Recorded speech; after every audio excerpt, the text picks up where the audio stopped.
was once a city that stood proudly by the Mediterranean Sea, a city that drew scholars and dreamers from every corner of the ancient world. Alexandria, the jewel of civilization, and at its heart stood a place unlike any other, the Library of Alexandria, the greatest center of learning the ancient world had ever known. It was founded by Ptolemy I in the early 3rd century BC and expanded by his son Ptolemy II. The library was part of a larger institution called the Mouseion, a temple dedicated to the Muses, the goddesses of knowledge and art. It was a place where philosophers, scientists, and writers lived, studied, and shared ideas. Imagine vast halls lined with towering shelves filled with hundreds of thousands of scrolls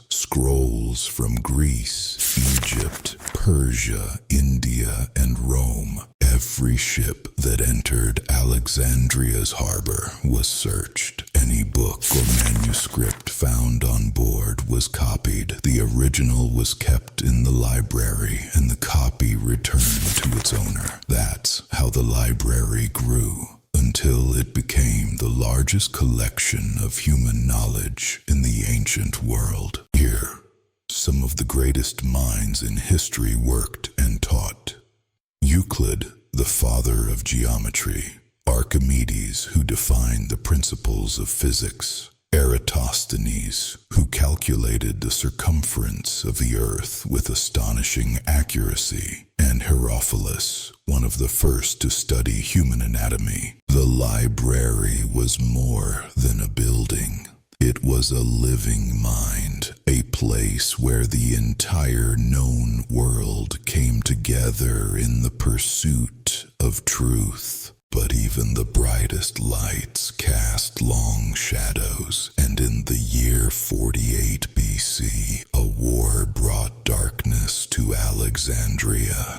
When Julius Caesar was trapped in the city during his conflict with Ptolemy XIII and Cleopatra, he ordered the harbor's ships to be set on fire to prevent them from falling into enemy hands. But the flames spread with the wind to the docks, to the warehouses, and finally, to the library. That night, the air was thick with smoke and ash. Thousands upon thousands of scrolls, the wisdom of centuries, were reduced to cinders. It was as if the world itself forgot how to think. Some historians believe the damage wasn't complete. Perhaps the library survived, partially rebuilt. For centuries after, scholars still spoke of it, and smaller libraries in Alexandria may have continued its legacy. But the final blow came later,